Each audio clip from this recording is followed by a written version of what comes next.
to another episode of Star in VR. Today we have Rebecca with us. Rebecca, tell us a bit about yourself. Okay, I'm Rebecca, and obviously you've just said Rebecca. And I run the Student Support Centre.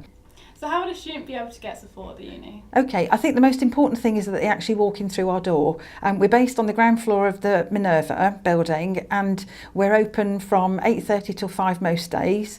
But if students walk in through the door, it doesn't matter what support they require. If we can't help them, we can find out somewhere that they can go to get that support. So it might be another department within the university, or it might be one of the specialists that we've got within the team.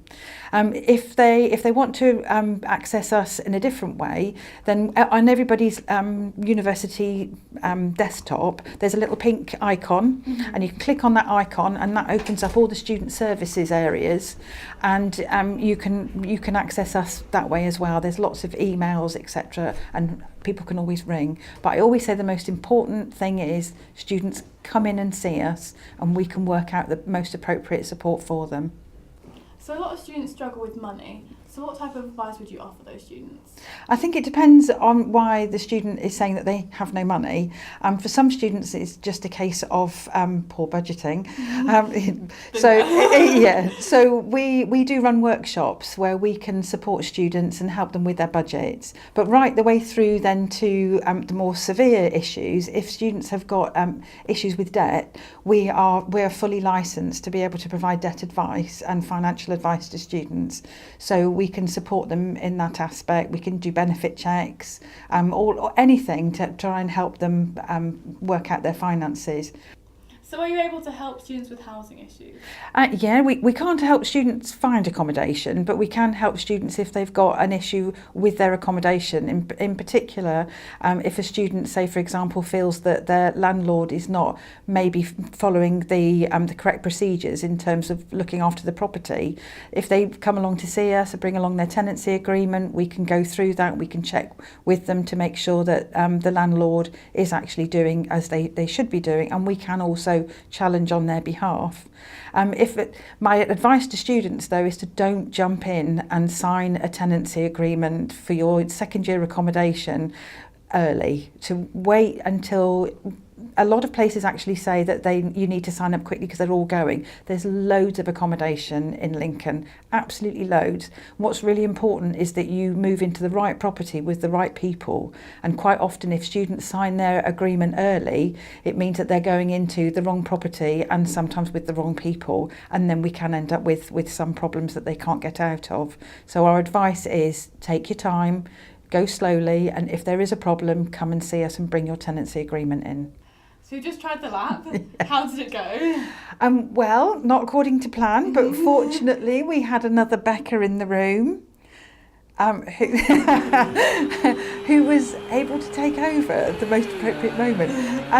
Basically, I got all kitted up, spent ages getting the thing over my glasses, and then I just felt really sick. So I couldn't complete it. I got motion sickness, which I believe is not uncommon, so I don't feel too bad. But yeah, it wasn't what I was expecting. It was when we switched, when you put the goggles on, and you can see your arms and your legs, and they're not actually your arms and legs. Yeah. So that just felt really weird. And then looking down at them and then moving them, and it just felt really strange. And then it was an automatic. So every time I kept trying to change gear, I kept putting my foot on the clutch, and there was no clutch, so I was actually braking. So all in all, I didn't really do a very good job of it. Would you not be able to do it again, are you sure? I would like to do it again, but not to be poorly. I think it would be really good. But yeah, absolutely. I thought it was going to be a little bit more like, the Colin McRae thing that you get at home when you just have your steering wheel that you stick on the table and you've got it in front of your computer. But actually, no, it wasn't. It's a bit more. It was a little bit more than that. But it's fine. My humiliation is now over. Yeah. And I think Becca did a really good job, and she did a much better job than I would have done. So all in all, it was an experience. Yeah, that's a good way to put it, isn't it? Well, it's very clever. I don't know how you do it, but it's very clever. But a bit too clever for me, I'm afraid. Not for me. Yeah.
placed on our board? Well, where do you think we've been placed? Unfortunately, I'm pretty sure at the bottom. Oh no! I would have quite liked to have gone higher than Megan. Top. I would really like to be top. Yeah, that would be really great. I would quite like it to be higher than Megan, as Megan and I have worked together for a year, and we're both fairly competitive. So it would have been great advantage over. yeah, and that would have been really great. But I don't know. Go on, just tell me. Well, I can tell you did it in 2 minutes. 53 to 740. You are unfortunately our last person on the board. Oh, well, it's okay. It was adversity and all that. It's fine. I think we did very well. Our first duo, so it went well, really, if you think about it. Yeah. All right. Okay. Well, Megan will be pleased.